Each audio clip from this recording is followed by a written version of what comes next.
Now, in high definition, coverage you can count on. This is WTVM News Leader 9.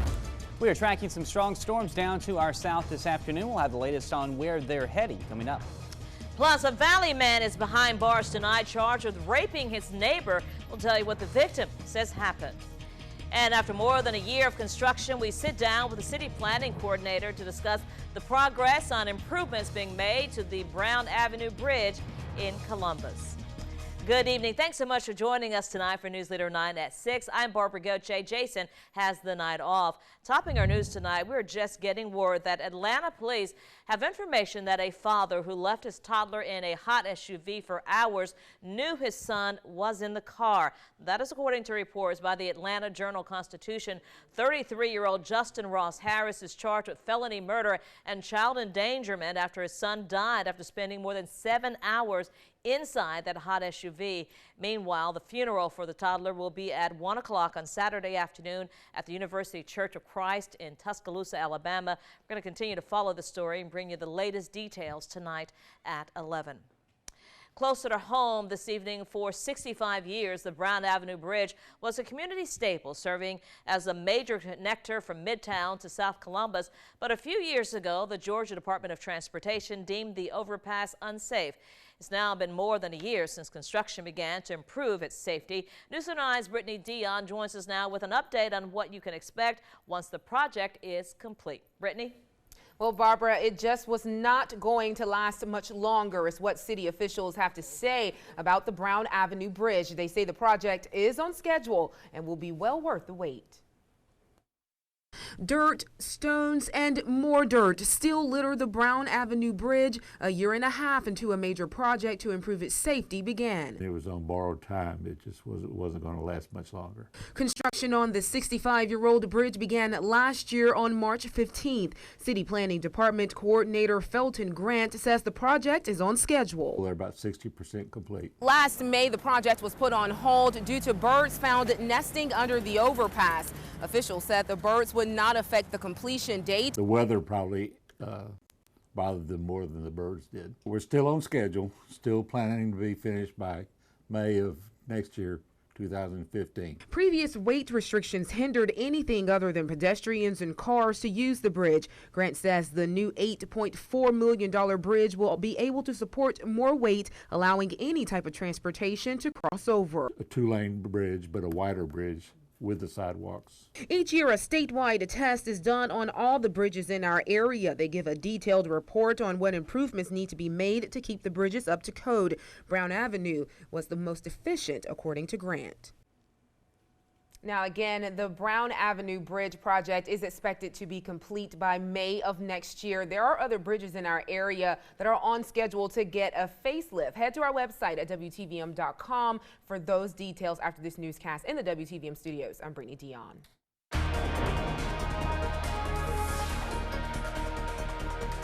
And once again this evening, we're tracking some showers and thunderstorms out there. The bulk of the rain down to our south, though. Here's a check at the radar network. Right now, we're looking at the heaviest rain down across parts of Barber, Clay, and Quitman counties. Around Eufaula, getting very heavy rain at the moment. Also a lot of thunder and lightning. Some rain that's capable of producing some flash flooding as well. Just like yesterday, the rain coming down in a very short period of time out there as these storms continue to track off to the east. Now, they're moving a little faster today than they were yesterday. That's the good news. And for most of us, not really a lot happening out there, but we will keep an eye out to the radar tonight. Here's a look at your forecast over the next few hours. Rain chances stay in there, and I do think that we'll see those temperatures getting back down into the 70s once again for lows tonight. We'll have the latest on your forecast for the rest of the week coming up in just a little bit. Barbara? All right, Derek, thank you. A Valley man has been arrested, charged with raping his neighbor in the Riverview community. 21-year-old Rashad Ali was arrested yesterday. Police say the 22-year-old victim told police Ali propositioned her for sex, and when she said no, he followed her into her home uninvited and raped her. The assault is alleged to have taken place on June 17th. The victim reported it to police 2 days later while she was at East Alabama Medical Center. Ali told police the sex was consensual. He remains behind bars at the Chambers County Detention Facility awaiting a bond hearing.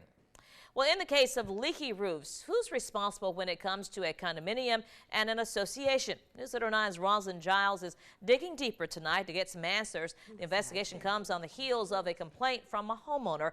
Rosalind joins us now in studio with more on the outcome. Rosalind?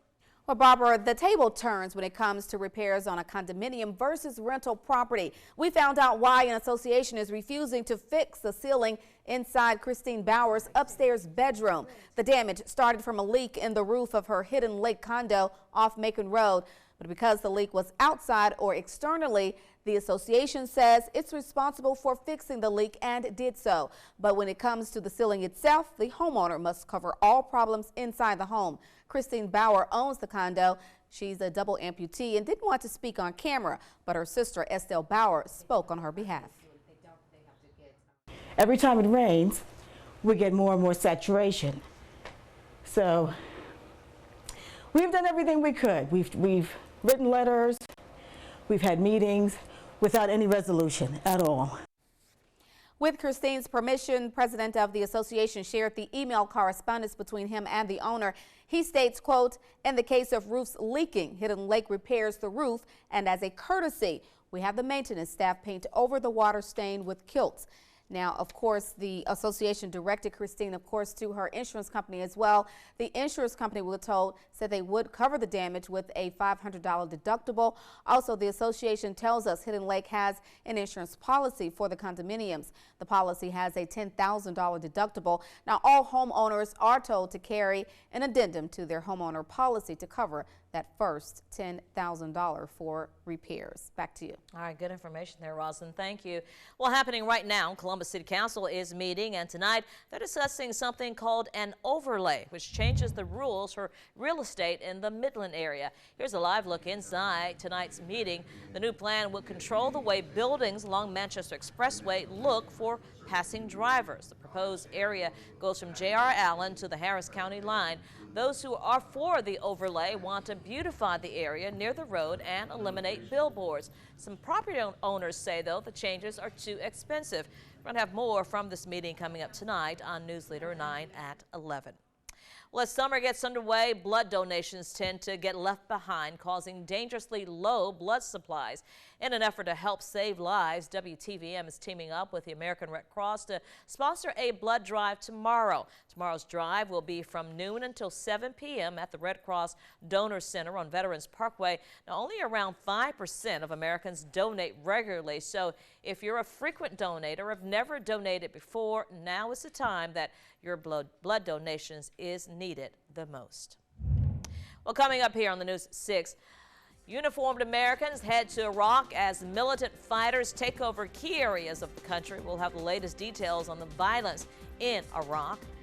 Plus, a Sudanese Christian woman sentenced to death for her faith is back in custody just 24 hours after being freed. We'll tell you what she was doing when she was arrested. And your stocks are in for today. The Dow Jones closing down 119 points. The NASDAQ also ended the day down 18 points.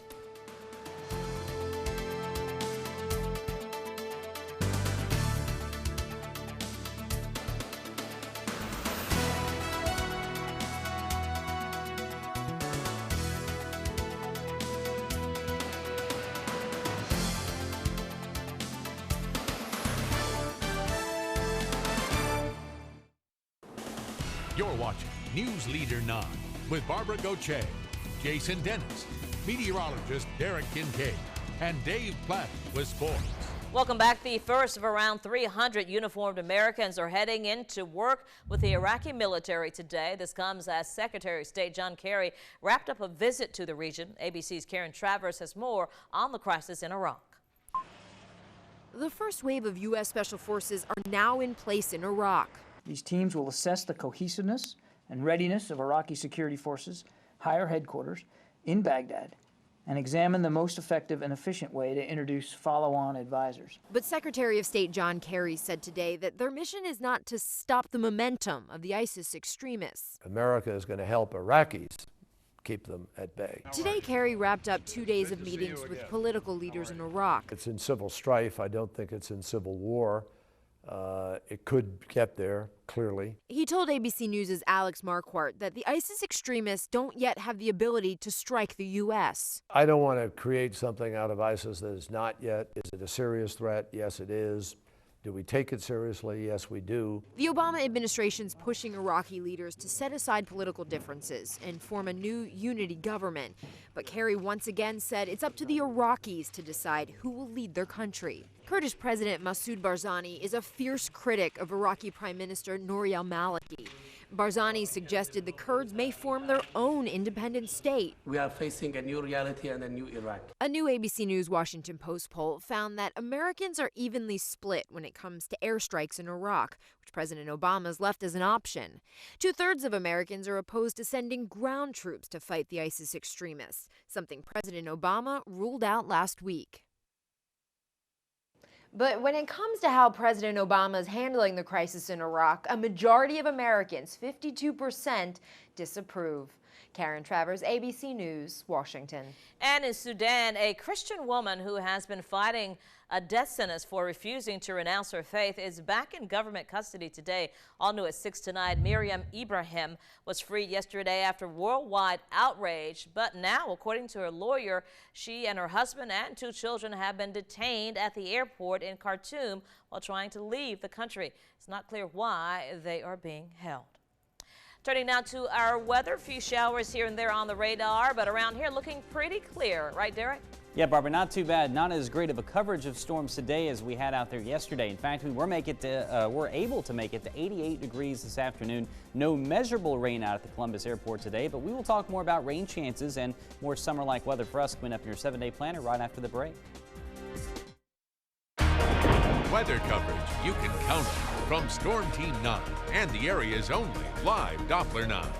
Well, here's a live view outside from Alpha Insurance Sky. Came up at Callaway Gardens. The skies look threatening, but no showers or storms nearby. The temperature 82, low this morning at 70. A little bit of rain after midnight as well in some spots across the valley last night. Let's go over to TrueView Max. I want to remind you about our WTVM fan club. If you have a new or gently used fan, you can donate it to our studios, or excuse me, the Gills Auto Sales locations across the Chattahoochee Valley, and they'll get them over to the Valley Rescue Mission. Help get those fans to folks that are a little less fortunate during these very hot summer months. Let's talk weather right here, close to home. First of all, we'll show you the view from our weather watchers, and today most spots reporting highs in the 80s instead of the 90s. We had more clouds across the valley today, so some cooler high temperatures. 87 from the Granthams and Smith Station, as well as from John Morgan down in Phoenix City. Philip Smith at 86, and Nancy down in Casita at 87. So a little cooler out there today, thanks to more clouds this afternoon. Now, as far as the clouds that were able to form into showers and storms, we don't have a lot of those here locally, but you move down to the south and that's where we do find some stronger showers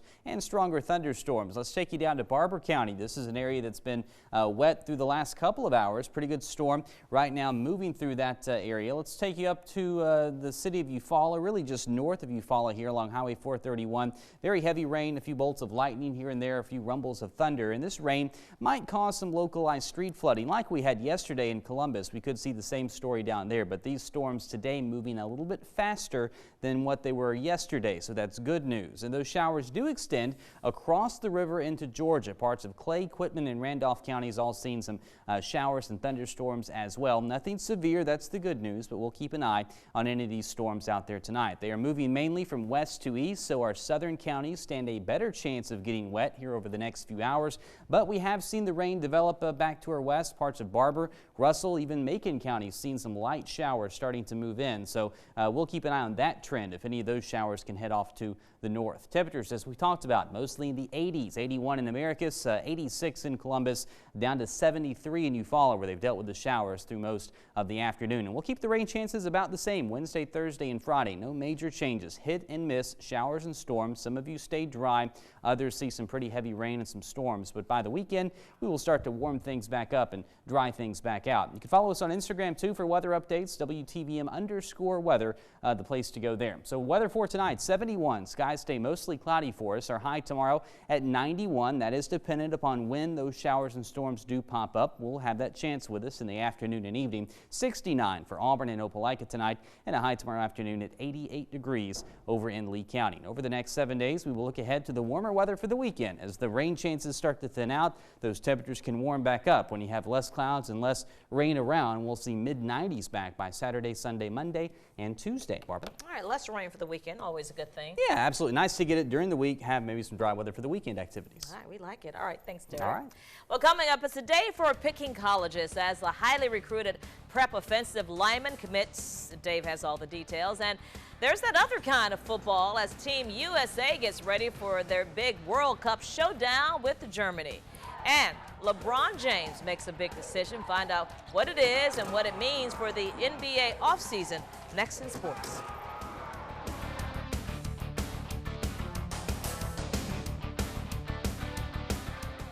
Now from Sports Leader 9, Dave Platt. Yesterday, Tim Duncan said he will be back with the San Antonio Spurs. Today, it's LeBron James making a decision, and his agent says James will test the free agent market. After missing out on the three-peat last week, James has made it clear he wants more rings. Now, he could re-sign with Miami. He'd get more money from the Heat, and for what it's worth, Heat GM Pat Riley said he expected this, but other teams could be a good fit as well. The Bulls, maybe his old squad, the Cavaliers. It's going to take a little bit of time to play out. Well, it was decision time in Gadsden. Four-star offensive lineman Tyler Carr of Southside Gadsden making his call this morning, picking between Auburn and Alabama. As I prepare to move on to this next stage in life, I'm proud to say that I'm attending Auburn University this January. God bless. I definitely want to get in there. I want to find some playing time. I'm going to work hard, and I'm going to try and be the best I can be. I'm not going to let anything change me. I'm going to be who I'm going to be. I want to get in there and work hard for these coaches and show them what I can do. And I want to see what they can do with me and improve on my skills and see where it takes me. Now, the 6'5", 311-pound Carr is the Tigers' 16th verbal commitment for the signing class of 2015. All right, a little World Cup news for you. Not a shocker here, but Team USA forward Jozy Altidore will not play on Thursday against Germany. His hamstring injury keeping him sidelined. Team USA, of course, will advance to the round of 16 with a win or a tie. Head coach Jurgen Klinsmann says, forget that tie stuff. They want the win. We're going to play this game to win it. We are not made for going into a game to go for a tie. It's just not in our DNA, and it's not even in the DNA of the German side. We're not scared. We have a lot of respect where they have really good players, and they're showing the first game, so if you try to battle with them, they can hurt you bad. Now, kickoff for the USA-Germany game set for noon Eastern on Thursday. Well, a real mess in today's match between Italy and Uruguay. 79th minute, Uruguay's Luis Suarez tangling with Giorgio Chiellini. They go to the turf, and Chiellini is furious. Here's why. The replay shows Suarez bit the Italian defender on the shoulder. Now, he didn't get any response from the referee, no penalty. Suarez now has been suspended twice in his career for biting opposing players. This is some nasty stuff. We'll see if FIFA disciplines him. 2 minutes later, Uruguay breaking the scoreless tie off the corner kick. Diego Godin heading it home, and that would be the ball game. It's Uruguay advancing 1-0 with the win over Italy, eliminating the Azzurri. Costa Rica and England, a scoreless tie, so Costa Rica the winner of Group D. And in Group C, Colombia finishing running the table with a 4-1 win over Japan. Greece joins them in moving on to the round of 16 with their 2-1 victory over Ivory Coast. And it's a look at sports. All right, Dave, thank you. Coming up, Derek has one last look at your forecast, plus the puppy sticks his nose where it doesn't belong and it gets him stuck. To tell you how he was freed from this hubcap around his neck right after the break. Aww.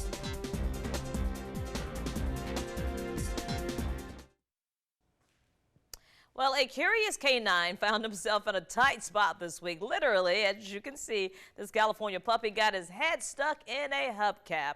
This dog's owner brought the unfortunate pup to a Kern County firehouse with the hubcap around the animal's neck. Luckily, the firefighters were on hand to help, and they were able to use cooking oil and a little elbow grease to squeeze the puppy free. Those smart firefighters knew what to do. Yeah, old school, just a little oil, just slide them on through, right? He's a cute puppy, but puppies is dumb yeah, sometimes. not the brightest, maybe not yet anyway. All right, so our weather tonight. Well, let's talk about it. Let's show you the radar view one more time.